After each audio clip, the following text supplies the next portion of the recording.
Subscribe કરો એ high news India channel ને પછી યુટ્યુબ એપ પર બેલ આઇકોન નું બટન દબાવો અને નિહાળો એ high news India channel.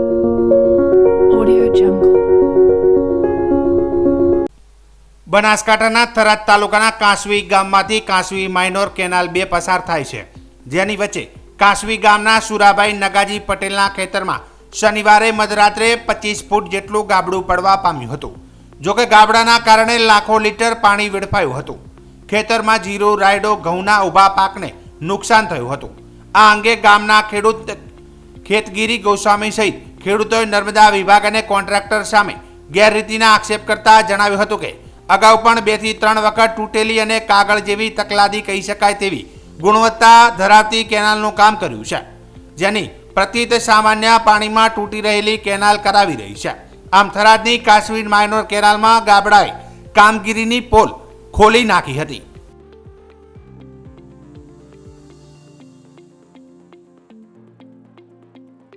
Banaskantha જિલ્લાના વાવ તાલુકાના યાત્રાધામ ડીમા ખાતે આવેલ ધરણીધર એપીએમસી માર્કેટયાર્ડ ખાતે તારીખ 4/2/2024ના રોજ વાવ તાલુકાની સેવા સહકારી મંડળીઓના ચેરમેન, મંત્રીઓ અને ખેડૂતો દ્વારા ગુજરાતની વિધાનસભાના અધ્યક્ષ શંકરભાઈ ચૌધરીનો આભાર વ્યક્ત અને સત્કાર સમારંભનો કાર્યક્રમ યોજવામાં આવ્યો હતો. જે દરમિયાન ધરણીધર એપીએમસીના માર્કેટયાર્ડના ચેરમેન રમેશભાઈ પટેલ દ્વારા ધરણીધર ભગવાનનો ફોટો આપી અધ્યક્ષનું સન્માન કરવામાં આવ્યું હતું. ત્યારે આ પ્રસંગે મોટી સંખ્યામાં સેવા સહકારી મંડળીઓના મંત્રી, ચેરમેનો, ખેડૂતો અને રાજકીય આગેવાનો ઉપસ્થિત રહ્યા હતા. કાર્યક્રમ અંતર્ગત શંકરભાઈ ચૌધરીએ થરાદથી અમદાવાદ ઇમરજન્સી હેલિકોપ્ટર સેવા શરૂ કરાશે, જેમાં દર્દીઓને ઝડપથી આરોગ્ય સેવા ઉપલબ્ધ કરાવવા હેલિકોપ્ટર સેવા ઇમરજન્સીમાં કામ લાગશે તેવી જાહેરાત પણ કરવામાં આવી હતી. ત્યાં થઈ શકશે. અહીંયા એક વિચાર કર્યો છે કે ઇમરજન્સીની અંદર અમુક લોકોને લઈ જવા પડતા હોય છે દવાખાને, તો 1-2 કલાકમાં નથી પહોંચી શકતા હોતા. કોઈ તાત્કાલિક દવાખાને જવું હોય, તાત્કાલિક વ્યવસ્થા કરવી હોય, તો એક હેલિકોપ્ટર સેવા અમદાવાદથી થરાદની ચાલુ કરાવવા છે. તો એ હેલિકોપ્ટર બનાસકાંઠા જિલ્લાના દાંતા તાલુકામાં આવેલું રેફરલ હોસ્પિટલ તાલુકાના લોકોને સારવાર મળી રહે તે માટે સરકાર દ્વારા અહીં વિવિધ ડોક્ટરો મૂકવામાં આવ્યા છે, પરંતુ છેલ્લા કેટલાય દિવસોથી આ હોસ્પિટલને લઈને લોકોમાં રોષ જોવા મળી રહ્યો છે. ત્યારે વાત કરવામાં આવે તો આજે સોમવારે દાંતા સામૂહિક આરોગ્ય કેન્દ્રમાં સ્વાસ્થ્ય સાથે ચેડા થતા હોવાના આક્ષેપ લાગ્યા હતા. સામૂહિક આરોગ્ય કેન્દ્રમાં છેલ્લા કેટલાય સમયથી દર્દીઓને પૂરતી સારવાર ન અપાતી હોવાના આક્ષેપ સાથે લોકો મોટી સંખ્યામાં રજૂઆત કરવા આવી પહોંચ્યા હતા. આજે દાંતા સરકારી હોસ્પિટલ ખાતે કેટલીક આસપાસ ગામની મહિલાઓ, દાંતા ગામના લોકો પ્રાથમિક સારવાર કેન્દ્રમાં મોટી સંખ્યામાં રજૂઆત કરવા આવી પહોંચ્યા હતા. લોકોએ કરેલી રજૂઆત સિવિલ સુપ્રિન્ટેન્ડન્ટ પણ ગાયનેક સર્જન હોય પોતે ઓપરેશન કરતા નથી તેવા આક્ષેપ કરાયા હતા. ડિલિવરી સમયે સ્ટાફ નર્સ હાજર રહી ડિલિવરી કરાવે છે, પણ ડોક્ટર હાજર રહેતા નથી તેવો આક્ષેપ પણ થયો છે. સામાન્ય બાબતમાં પણ સેવા આપવામાં આવતી નથી અને અન્ય ખાનગી કે પાલનપુર રિફર કરી દેવામાં આવે છે. દાંતા રેફરલ હોસ્પિટલમાં 1 અઠવાડિયાની અંદર તમામ સુવિધા પૂરી પાડવા માટેની સ્થાનિકોએ માંગ કરી છે. રેફરલ હોસ્પિટલ અધિક્ષકને લોકોએ રજૂઆત કરી તમામ માગણીઓને પૂરી કરવાની માંગ કરાઈ છે. તો સાથે સાથે 1 અઠવાડિયામાં સુવિધાઓ પૂરી પાડવામાં ન આવે તો સામૂહિક આરોગ્ય કેન્દ્ર દાંતાને તાળાબંધી કરવાની ચીમકી પણ લોકોએ ઉચ્ચારી હતી.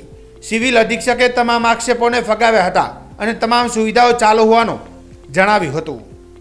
અમારા છેવાડાના ગામમાંથી આવતા વનબંધુઓ માટે કોઈ જાતની સુવિધા અહીંયા ઉપલબ્ધ નથી, જેવી કે ગાયનેક ડૉક્ટર જે બિલકુલ હાજર રહેતા નથી, રજા પર ઉતરી જાય છે વારંવાર. રાત્રે ઓપીડી હોય અથવા ગાયનેક પેશન્ટનું ઓપરેશન કરવાનું હોય તો પાલનપુર રિફર કરી દેવાનું, નોર્મલ ડિલિવરી કરાવવાની એ નર્સિંગ સ્ટાફ અને અહીંયા રાખેલો સ્ટાફ જે કરતો હોય, જે કોન્ટ્રાક્ટ બેઝ પર સફાઈવાળા બેન હોય છે એ કરતા હોય છે. એના સિવાય ગાયનેક પેશન્ટ અહીં મેડિકલ સુપરિન્ટેન્ડન્ટ છે ગાયનેક, જે અહીંયા રાતના બી મેં ક્વાર્ટરમાં જઈને દેખેલું એક જાગૃત નાગરિક તરીકે, તો બી હાજર નહોતા. બધા ક્વાર્ટરમાં રાતના ફરેલો, એક પણ ડૉક્ટર હાજર નહોતા. એમાં મોદી સાહેબ હતા, પોતે સૂઈ ગયેલા હતા. એના સિવાય કોઈ ડૉક્ટર હાજર હતા નહીં, એક નર્સિંગ સ્ટાફ હતો. એના માટે આજે અમે વનબંધુઓ સાથે અહીંયા આવ્યા છીએ. તમે હમણાં ડૉક્ટર સાથે મળ્યા, શું વાતચીત છે ડૉક્ટર જોડે તમારી? ડૉક્ટર જોડે વાત થઈ, ડૉક્ટર જો રિપોર્ટ માંગે, ડૉક્ટર ઊભા થઈને જતા રહ્યા. તમને કોઈ જવાબ નહીં આલ્યો? જવાબ આલ્યા, પણ જે ઉપલબ્ધ જવાબ હોય એ ઉપલબ્ધ જવાબ આલીને ચાલતા થઈ ગયા. તમે ડૉક્ટર જોડે કઈ માંગણી કરી હમણાં? હમણાં માગણી કરી કેટલી ઓપીડી થાય છે, એનઆઈસીયુ પેશન્ટ કેટલા છે, આઈસીયુ તો અહીંયા ઉપલબ્ધ નથી, પણ ECG રિપોર્ટ, BP રિપોર્ટ કે બધા રિપોર્ટ જે કરતા હોય એ મશીનરી મને ટેસ્ટ કરીને બતાવો કે સાહેબ બધા થાય છે કે નથી થતા, અથવા તો એ માગણી કરી હોય નવા બગડેલા હોય તો નવા મશીનનો રિપોર્ટ બતાવો. લોકોને કેવી મુશ્કેલી પડે છે સારવાર ના મળવા કારણે? સારવાર ના મળવાના કારણે લોકો અહીંયા ગરીબ પરિવારના લોકો આવતા હોય છે, નાના ખેડૂતો આવતા હોય છે, એ અહીંયા આવે છે, ચક્કર આવતા હોય તો પાલનપુર રિફર કરી નાખે. પાલનપુર જાય તો મામૂલી 1000 રૂપિયા ખર્ચો થાય, ગાડી ભાડું નહીં, 108 અહીંયા છોડીને જતા રહે છે. એના સિવાય અહીંયા આવતા હોય કોઈ પગે કોલાડી વાગી હોય લાકડા કાપતા, તો કુવાડી વાગી હોય તો કોઈ ઓપરેશન કરતા નથી, ડ્રેસિંગ કરતા નથી અને સીધા પાલનપુર રિફર કરી દે છે. અહીંયા કોઈ પેશન્ટને એડમિટ રાખતા નથી. એના માટે અમે આજે આવ્યા. માગણી શું છે તમારી પાસે? માગણી છે કે દાંતા સિવિલ હોસ્પિટલમાં જે આવતી સુવિધાઓ હોય એ 1 અઠવાડિયાની અંદર ચાલુ થાય, એના માટે અમે ભેગા થયા છીએ. અમારા દોતા તાલુકાની અંદર આદિવાસી વસ્તી વધારે છે અને અભણ અજ્ઞાનતા વધારે છે. દોતા જીવેલ અંદર આવે એટલે લોકો ડૉક્ટર એવું સામાન્ય બીમારીએ તો બી રિફર કરી દે કે પાલનપુર જતા રહો, અને અમુક જગ્યાએ એવું બને કે પ્રાઇવેટ દવાખાને હોયથી એને મોકલી દે. એટલે આ લોકો કને ભાડું ભથ્થું કે આવું કોઈ વસ્તુ હતી નહીં અને ગરીબ પ્રજા છે એટલે ખૂબ દુઃખી થાય. આજે શું માગણી હતી તમારી? આજે ડૉક્ટર જોડે અમારી માગણી હતી કે ગરીબ પ્રજા છે અને એમને અહીં આવે તો સારવાર સારી થાય, એ માગણી હતી. પણ ડૉક્ટર અમને કોઈ વાતચીત કરી નહીં, ઊભા થઈને સાલથી પકડી દીધી છે. ગ્રામજનોની અંદર કાલે સોશિયલ મીડિયામાં એવો મેસેજ ફરતો હતો કે અહીંયા કોઈ દરેક જાતની કામગીરી થતી નથી અને એ રિલેટેડ અહીંયા કંઈક તાળાબંધીનો એવો પ્રોગ્રામ કરવાનો હતો. એટલે એ રિલેટેડ અમે અહીંયા અત્યારે એમને બધા આગેવાનો અને બધા રજૂઆત કરવા આવ્યા કે અહીંયા કંઈ કોઈ જેટલી કામગીરી થતી નથી.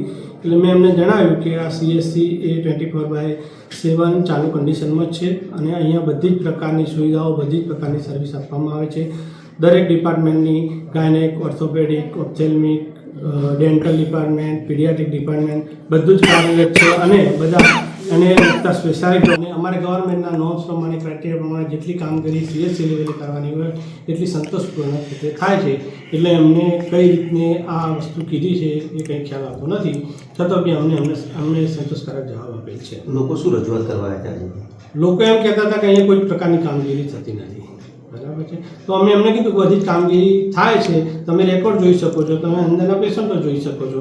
એટલે એ વાતમાં કંઈ તથ્યતા લાગતી નથી. સાહેબ, કેટલાક લોકોનો આક્ષેપ હતો કે ડોક્ટર હાજર રહેતા નથી, રાતના સમય પર ડોક્ટરો પોતાના હોસ્પિટલ તો છોડે પણ ક્વાર્ટરમાં પણ હાજર રહેતા નથી. એ વિશે આપનું શું કહેવું છે? ડૉક્ટરો અહીંયા ઓન કોલ હાજર જ હોય છે.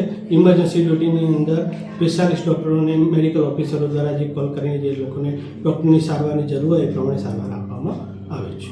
બનાસકાંઠા જિલ્લાની વડગામ તાલુકા પંચાયતમાં એક અરજદાર ઘરવખરીનો સામાન સાથે ઘેટા બકરા લઈ તાલુકા પંચાયતમાં ધામા નાખ્યા છે. અરજદારને 1987માં રાહતનો પ્લોટ મળ્યો હતો, જે હજી સુધી તેમને ન મળતા અનેકવાર સરકારી તંત્રને રજૂઆત કરી હતી, પરંતુ તંત્રના પેટનું પાણી ન હલતા હારી થાકીને અરજદાર વડગામ તાલુકા પંચાયતે ગાડી ભરી ઘરવખરીનો સામાન લઈ પહોંચ્યા હતા અને ત્યાં જ ધામા નાખ્યા છે. અરજદારે ચીમકી ઉચ્ચારી છે કે જ્યાં સુધી પ્લોટ નહીં મળે ત્યાં સુધી હું મારો પરિવાર અહીં જ રહીશ. ધર્માભાઈ સોલંકીએ જણાવ્યું હતું કે 1987માં મને રાહતનો પ્લોટ મળ્યો હતો, જે હજી સુધી મને મળ્યો નથી, જેના ન્યાય માટે આજે હું પંચાયતમાં અમારા પરિવાર સાથે આવ્યો છું. મારે ન્યાય જોઈએ છીએ, જ્યાં સુધી પ્લોટ નહીં મળે ત્યાં સુધી અમે અહીં જ રહીશું, તેમ જણાવ્યું હતું. વરવાડિયાના જે વાલ્મીક સમાજના લોકો છે તેમને પ્લોટ ન મળતા તેના પર અન્ય વ્યક્તિએ મકાન બનાવી લીધું છે, જેના કારણે ન્યાય મેળવવા માટે અહીંયા પરિવાર સાથે ઘર વખરી લઈને આવ્યા છે. એ બાબતે એમને 1987માં પ્લોટની ફાળવણી કરેલ હતી, બરાબર છે, અને જે તે સમયે જ સરકારશ્રીના નિયમો મુજબ કબજો પણ સોંપેલ છે. પરંતુ આજે વાલ્મીકી અરજદાર મફાભાઈ મંગાભાઈ, બરાબર છે, કબજા બાબતે પોતે રજૂઆત કરવા આવ્યા છે કે જે મારો પ્લોટ છે એ બીજા કોઈકે કબજો જમાવેલો છે. તો આ બાબતે હું આજે માન્ય DDO સાહેબ શ્રી સુનાવણીમાં ગાંધીનગર ગયેલા છે, પરંતુ આવતીકાલ વિસ્તરણ અધિકારી, તલાટી કમ મંત્રી અને હું પોતે એને સાહેબ શ્રીની રૂબરૂમાં સ્થળ ચકાસણી કરી અને પોઝિટિવલી પોતાને મળે તે રીતના પ્રયત્ન કરી અને પોતાને પ્લોટ સુપરત કરશું. સરકારશ્રીની નિયમો અનુસાર કાર્યવાહી કરશું. ચીમકી ઉચ્ચારી છે જ્યાં સુધી પ્લોટ નહીં મળે ત્યાં સુધી અહીંયા જ રહેશે, શું કહેશો? તાલુકા પંચાયતમાં પોતાની ઘર વખરી લઈને રહેશે? નહીં, 40-50 વર્ષ જૂનો પ્રશ્ન છે, એટલે હું એમને કહું છું અત્યારે કે ભાઈ 1-2 દિવસમાં જ ત્યાં સ્થળ સ્થિતિ તપાસ કરી અને સરકારશ્રીના નિયમ અનુસાર એમને 1987માં પ્લોટ આપેલો છે એ બાબતની નિયમ અનુસાર કાર્યવાહી કરશું. અહીંયા રહેવા દેવામાં આવશે કે અહીંથી ઉઠાડી દેવામાં આવશે? નહીં, એમને આપણે સંતોષકારક જવાબ આપીએ છીએ ને 1-2 દિવસમાં જ એમને પોઝિટિવ જે પણ કહે છે નિકાલ કરવાનો છે. બરાબર છે. બનાસકાંઠા જિલ્લાના વાવ તાલુકાના સપરેડા ગામે શાળામાં વિદ્યાર્થીએ આપઘાત કર્યો હોવાની વિગતો સામે આવી છે. જેમાં પ્રાપ્ત માહિતી અનુસાર ઢીમા ગામનો સાવન જગદીશભાઈ સાધુ નામનો વિદ્યાર્થી સપરેડા ખાતે આવેલી માલાણી માધ્યમિક શાળામાં અભ્યાસ કરતો હતો અને ત્યારબાદ સ્કૂલ કેમ્પસમાં આવેલી હોસ્ટેલમાં રહેતો હતો. ત્યારે વિદ્યાર્થીઓ સવારના 9 વાગ્યાના સમયે ગણિત પેપર આપવા ગયા હતા. ત્યારે વિદ્યાર્થી સાવન જગદીશભાઈ સાધુ પરીક્ષા રૂમમાંથી નીચે ઉતરી હોસ્ટેલ રૂમમાં જઈને આપઘાત કર્યો હોવાનું જાણવા મળ્યું હતું. બનાવની જાણ અન્ય વિદ્યાર્થીઓને બોલાવવા જતાં ખબર પડી હોવાથી વિદ્યાર્થીઓએ શાળાના શિક્ષકોને જાણ કરતા તાત્કાલિક ઉતારીને સારવાર અર્થે ખસેડાયો હતો. જોકે સારવાર અર્થે લઈ જતા અધવચ્ચે વિદ્યાર્થીનું પ્રાણ પંખીડું ઉડી ગયું હતું. ત્યારબાદ પોલીસને જાણ કરી વિદ્યાર્થીના મૃતદેહને પીએમ અર્થે વાવ સરકારી હોસ્પિટલ ખાતે ખસેડવામાં આવ્યો હતો. તેમજ વાવ પોલીસે એડી નોંધી વધુ તપાસ હાથ ધરી હતી. ત્યારે હાલ તો અગમ્ય કારણસર વિદ્યાર્થીએ કરેલ આપઘાતને લઈને સરહદી વિસ્તારમાં શોકની લાગણી પ્રસરી જવા પામી છે. તેમજ વિદ્યાર્થીના પરિવારમાં માતમ છવાયો હતો.